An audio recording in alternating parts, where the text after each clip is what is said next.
जय श्री सद्गुरुदेवाय नमः। जय श्री गणपति देवाय नमः। ओम कृष्णाय वासुदेवाय हरे परमात्मने प्रणतः कलेशनाशाय गोविंदाय नमो नमः। श्रीमद्भागवत महापुराण नवम स्कंद 16वां अध्याय। परशुराम के द्वारा क्षत्रिय संहार और विश्वामित्र जी के वंश की कथा।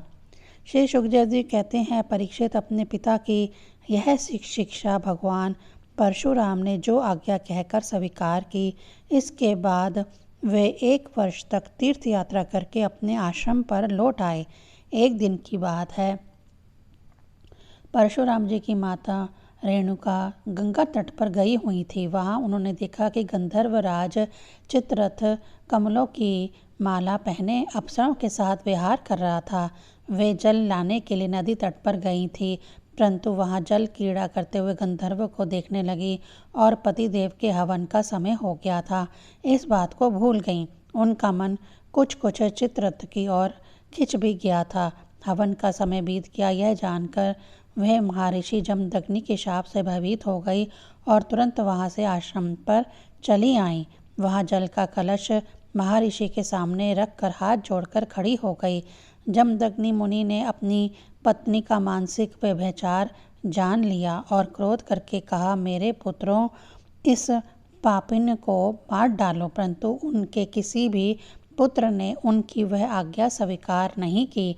इसके बाद पिता की आज्ञा से परशुराम जी ने माता के साथ सब भाइयों को भी मार डाला।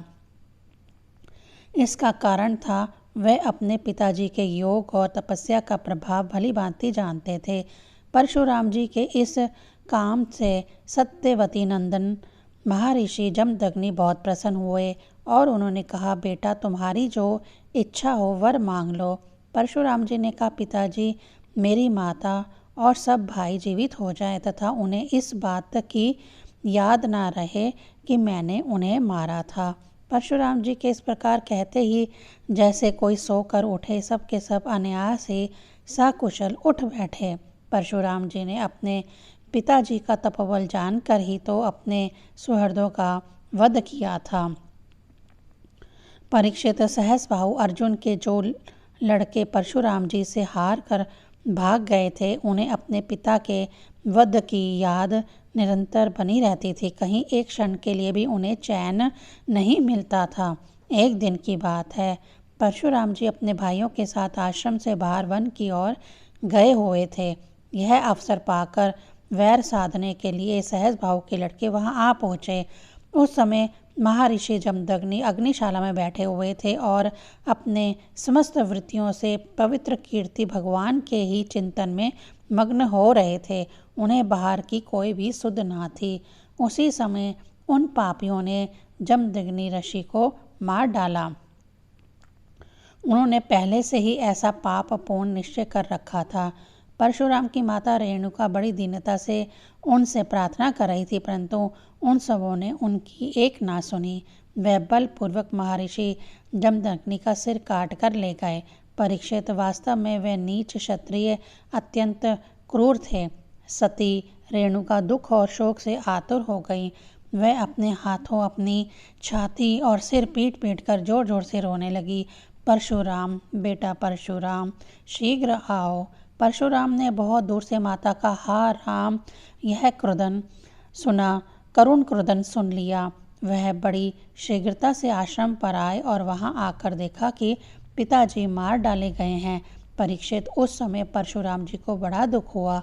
साथ ही क्रोध, असहिष्णुता, मानसिक पीड़ा और शोक के वेग से वह अत्यंत मोहित हो गए। हाय पिताजी, आप तो बड़े महात्मा थे। पिताजी, आप तो धर्म के सच्चे पुजारी थे। आप हम लोगों को छोड़कर स्वर्ग चले गए। इस प्रकार विलाप कर उन्होंने पिता का शरीर तो भाइयों को सौंप दिया और स्वयं हाथ में फरसा उठाकर क्षत्रियों का संहार कर डालने का निश्चय किया। परीक्षित, परशुराम ने महिष्मती नगरी में जाकर सहस्रबाहु अर्जुन के पुत्रों के सिरों से नगर के बीचों बीच एक बड़ी भारी पर्वत खड़ा कर दिया। उस नगर की शोभा तो उन ब्रह्मघाती नीच क्षत्रियों के कारण ही नष्ट हो चुकी थी। उनके रक्त से एक भयंकर, बहुत बड़ी भयंकर नदी बह निकली, जिसे देखकर ब्राह्मण द्रोहियों का हृदय भय से कांप उठता था।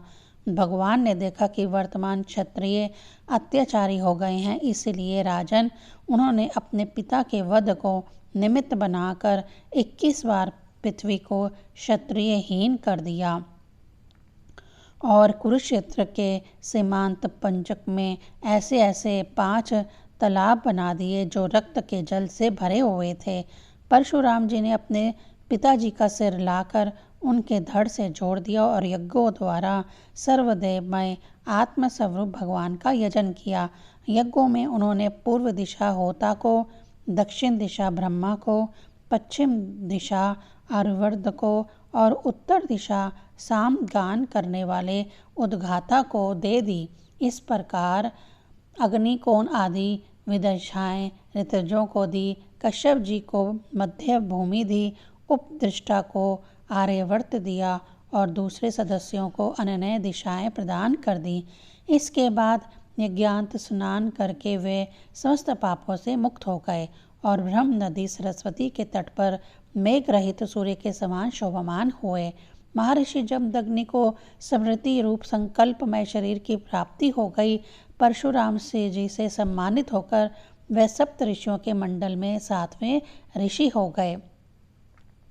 परीक्षित, कमल लोचन, जमदग्नि नंदन भगवान परशुराम आगामी मनवंतर में सप्त ऋषियों के मंडल में रहकर वेदों का विस्तार करेंगे।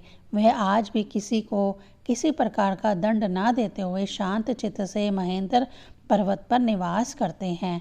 वहाँ सिद्ध, गंधर्व और चारण उनके चरित्र का मधुर स्वर से गान करते रहते हैं। सर्वशक्तिमान विश्वात्मा भगवान श्री हरि ने इस प्रकार भृगुवंशियों में अवतार ग्रहण करके पृथ्वी के भारभूत राजाओं का बहुत बार वध किया। महाराज गाधी के पुत्र हुए प्रज्वलित अग्नि के समान परम तेजस्विनी विश्वामित्र जी, इन्होंने अपने तपोबल से क्षत्रियत्व का त्याग करके ब्रह्म तेज को प्राप्त कर लिया। परीक्षित, विश्वामित्र जी के 100 पुत्र थे। उनमें बिचले पुत्र का नाम था मधुछंदा, इसीलिए सभी पुत्र मधुछंदा के ही नाम से विख्यात हुए। विश्वामित्र जी ने भृगुवंशी अजितगर्त के पुत्र अपने भांजे शुनहुशेप को, जिसका एक नाम देवरात भी था, पुत्र रूप में स्वीकार कर लिया और अपने पुत्रों से कहा कि तुम लोग इसे अपना बड़ा भाई मानो। यह वही प्रसिद्ध भृगुवंशी शुनहुशेप था जो हरिश्चंद्र के यज्ञ में यज्ञ पशु के रूप में मोल लेकर लाया गया था।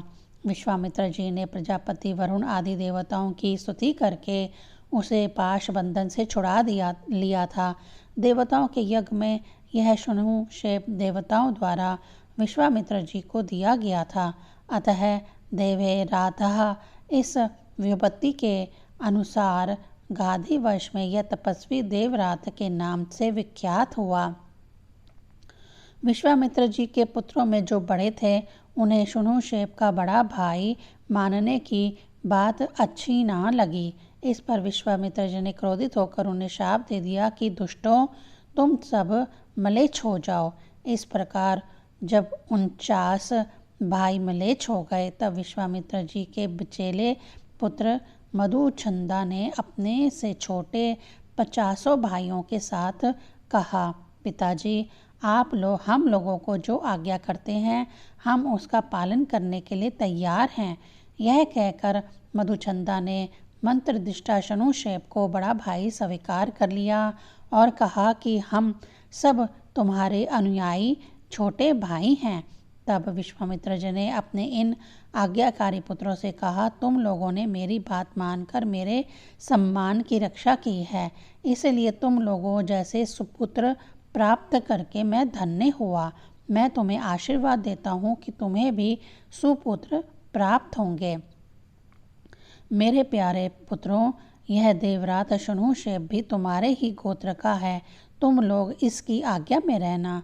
परीक्षित, विश्वामित्र जी के अष्टक, हारीत, जय और क्रतुमान आदि और भी पुत्र थे। इस प्रकार विश्वामित्र जी की संतानों से कौशिक गोत्र में कई भेद हो गए और देवरात को बड़ा भाई मानने के कारण उसका प्रवर ही दूसरा हो गया। 16वां अध्याय संपूर्ण। ओम नमो भगवते वासुदेवाय नमः।